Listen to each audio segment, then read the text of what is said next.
all that turned out to be utter nonsense. We're richer worldwide than we ever were before. There's absolutely no shortage of resources. Commodity prices have gone down. There were world record harvests this year, and all you ever hear is doom and gloom. Yeah. I mean, he's probably not lying. Like, I don't know the world economics, but I mean, if what he's saying is true, but then why is the wealth and equality so different? Why is that gap only getting wider? Why do 3 people in America own more wealth than what was it, like 50-60% of America? Three people own more wealth than 50-60% of Americans. That's crazy. How many homeless people do we have? How many starving kids do we have? So I'm a firm believer that someone can be so smart, okay? Someone can be so smart, so just ingenious with, whatever field that they're in, that they could be completely stupid. Like I don't know if that makes sense, but like you can be the smartest dumb person in the room. Like you know a lot of stuff, but you're just talking really ignorant. You're talking stupidly. You know what I'm saying? Like I'm pretty sure you guys ran into a lot of these individuals, and Lord behold, Mr. Jordan Peterson. Now I'm no psychologist. I haven't went to college. I really don't know a lot of his credentials, but I'm pretty sure he's been to some schools. He's read some books. He's taken some tests, and he's got some accolades. I get that. Okay, I'm not taking it away from him. But like I said, it just feels like you can be so smart, but when you're in a conversation to where you're trying to be an opportunist, a grifter, okay? You're trying to play that role. And then you find yourself like your smart side is like, hey, we got to say something smart. But then your opportunist side is like, but we got to make that money. We're not gonna make money by saying smart things, intelligent things. That's not our viewers. We got to say what they want. So then you just end up trying to sound smart, but ignorant as hell. And it just confuses me. It's like, that's a lot of wasted money and time he put into the schools in the reading. A waste of time. So let's go ahead, watch this Fox News interview that Jordan Peterson had with these people. And let's have that conversation. And 37% of them feel the country's problems have gotten so bad we're now in danger of failing as a nation as we come up on our 250th year anniversary. That's right. Psychologist and author Dr. Jordan Peterson is here to react. Good morning. Good morning. Thanks for joining us. What is your reaction to this? Well, I think if you spend 40 years demoralizing people, that it works. And we've spent probably more than 40 years. Since the mid-'60s, we've been on a campaign to demoralize. Hey, just a heads up. Mid-'60s, that means something. Keep that in mind. Try to remember what significant historical event happened in the mid-'60s. He's going to say mid-'60s a lot. Maybe I'm reading too much into it, but it feels like he's trying to hint to something. But okay, let's continue. People. I think it started with the Club of Rome types who claimed that the world was overpopulated and that we're all headed to hell in a handbasket, and there's no evidence that any of that is true. I mean, the idea was that by the year 2000, everyone would be starving to death and that commodity prices would shoot through the roof, and that the planet couldn't tolerate 3 billion people or 4 billion people, and all that turned out to be utter nonsense. We're richer worldwide than we ever were before. There's absolutely no shortage of resources. Commodity prices have gone down. There were world record harvests this year, and all you ever hear is doom and gloom. Yeah. I mean, he's probably not lying. Like, I don't know the world economics, but I mean, if what he's saying is true, but then why is the wealth and equality so different? Why is that gap only getting wider? Why do three people in America own more wealth than what was it, like 50-60% of America? Three people own more wealth than 50-60% of Americans. That's crazy. How many homeless people do we have? How many starving kids do we have? How much do many Americans even have health care and insurance? Oh, but he says, world records when it comes to, not having the lack of resources. Okay, but I mean, to me, that's just a weird statement. Like, well, why is America failing in so many of these areas then? I don't know. Crazy. And I've been thinking about that a lot, and because I tend to think about things psychologically, obviously, and my sense is that people who want to garner power to themselves use fear, and I think that's how you can tell real leaders from wannabe tyrants, is that if they're trying to terrorize you into granting them all the power, then they're essentially tyrants and not leaders, and you see that happening everywhere. Jordan, who are... Well, Mr. Peterson, do you know who is pretty much the lead nominee in the Republican Party? He was president once upon a time. He was a one-term president, but I mean, he was still president. Isn't that your homeboy's main tactic when it comes to politics? I mean, Republicans love to try to fearmonger about everything. Immigrants is going to destroy the border. They're going to burn through it, eat through it. They're going to kidnap your wife. They're going to kill your kids. They're going to steal your jobs. Black people, they're inherently evil, so they have to commit crime. So they're going to go into your neighborhoods, rob your house, take everything you have. And then you have gay people. They're going to show their rainbows to your kids, and your kids are just going to automatically turn gay. So and you might turn gay too if you look at the rainbow hard enough. Isn't that the entire Republican Party's number one, their only political tactic is to fearmonger? Isn't he on Fox News? But once again, you're trying to sound so smart, but it's come on now. It's not working. Who are the 35% who think we're on the right track? Who are those people? They're probably people who are temperamentally optimistic. I mean, some of what determines people's attitudes about the future varies with the circumstances, but some people, they're so optimistic by central temperament that even if they're in a crisis, they're not going to be upset. So that's a good thing. Yeah, well, they also tend to be conservatives, because we know as well that the most unhappy people are liberal men, and then I think the next most unhappy people are liberal women, and so. Isn't this the guy who on 4 or 5 videos just this past year was just crying for little to no reason in just about a lot of the who is he trying to say is the most sad, the most depressed people? I don't know. To me, that's a weird statement coming from the guy who cries the most when it comes to Republican pundits on TV. So, once again, who are you trying to fool, Mr. Peterson? I don't know. It's a little weird. Well, so the happy ones are optimistic, and they tend to be conservative. I know you told me you spend time. The happy ones, most unhappy people are liberal women, and so. Well, so the happy ones are optimistic, and they tend to be conservative. I know you told me you spend time.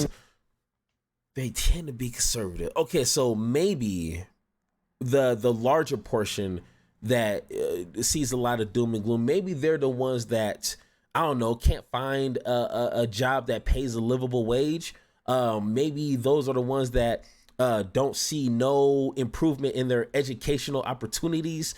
Maybe those are the ones that, well, shoot, have to either pay for their medicine or pay for food. That seems like, your own little mini pandemic happening every single day.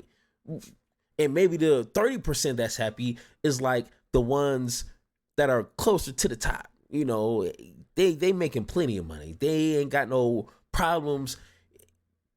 I mean, I don't know, but no, let's just blame that on political parties. Like, you say you're a Democrat, and then all of a sudden you're like the most unhappiest person. I don't know, but once again, I'm not the psychologist.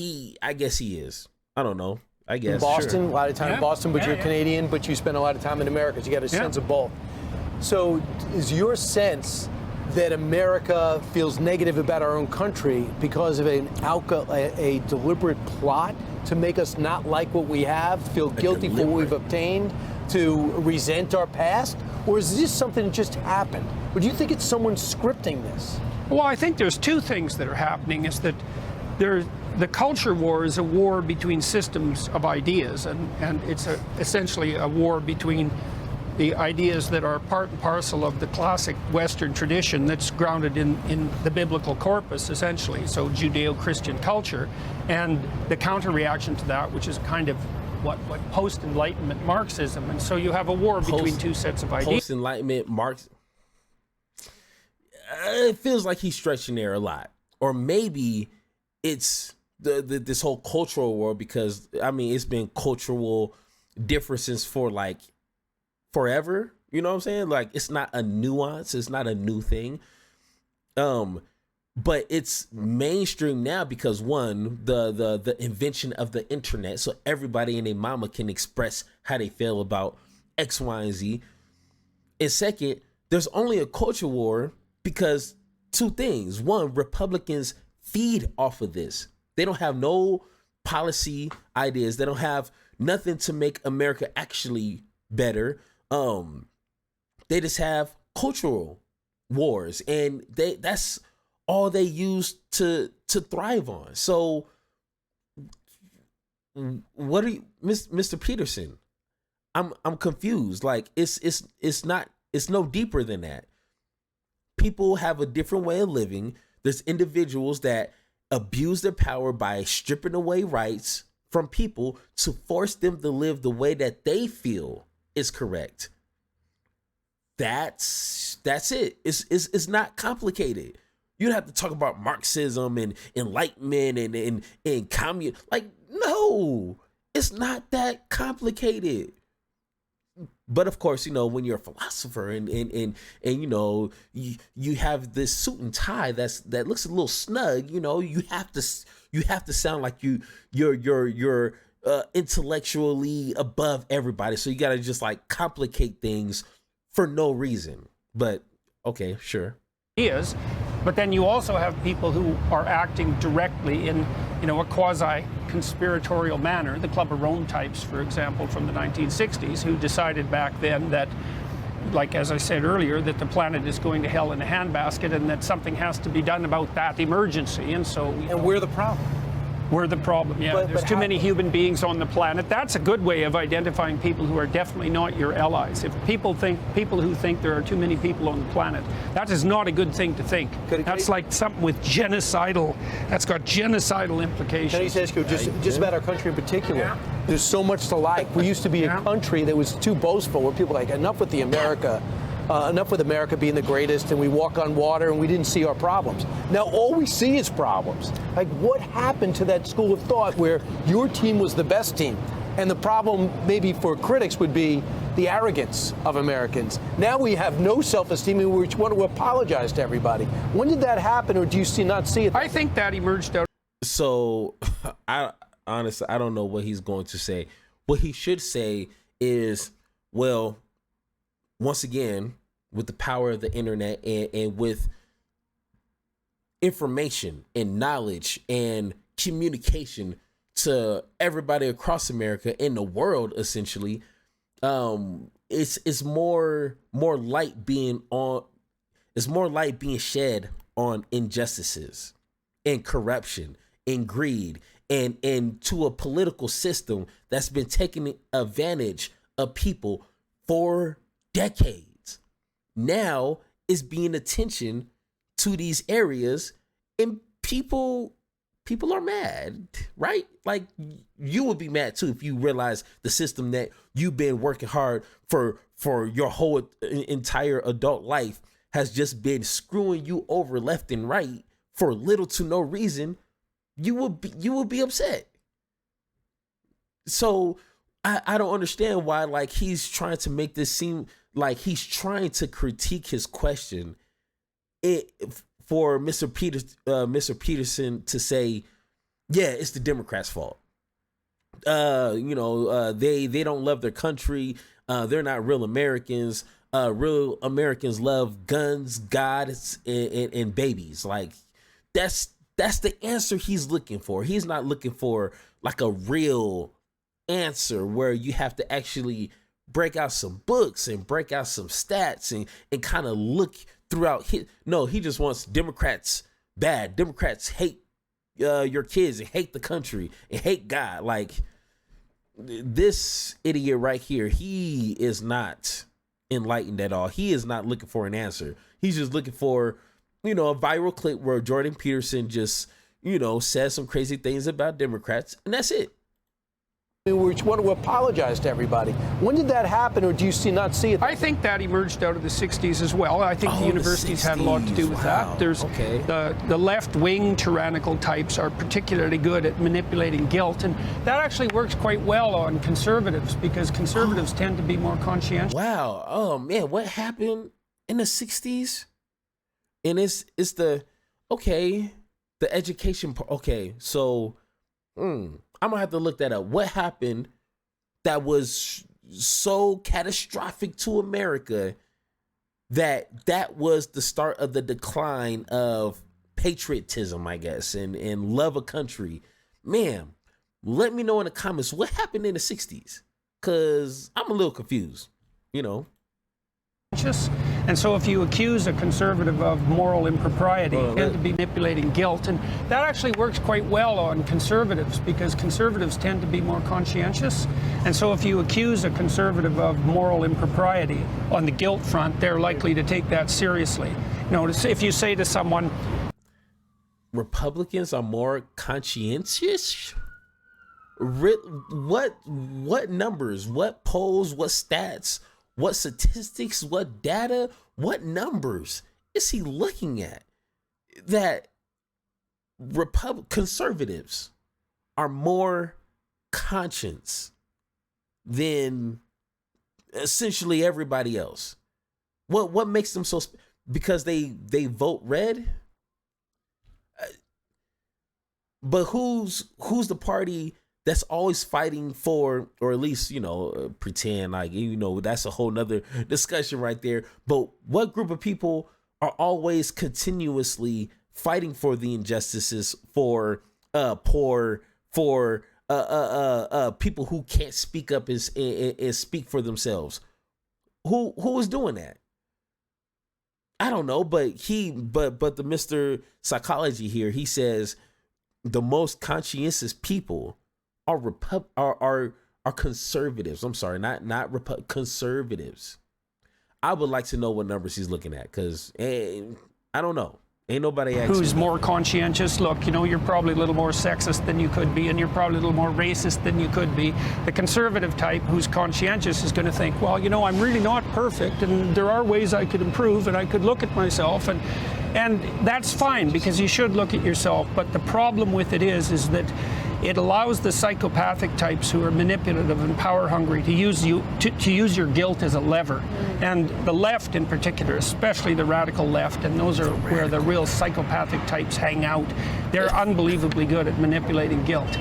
Oh man, they're really good at manipulating guilt.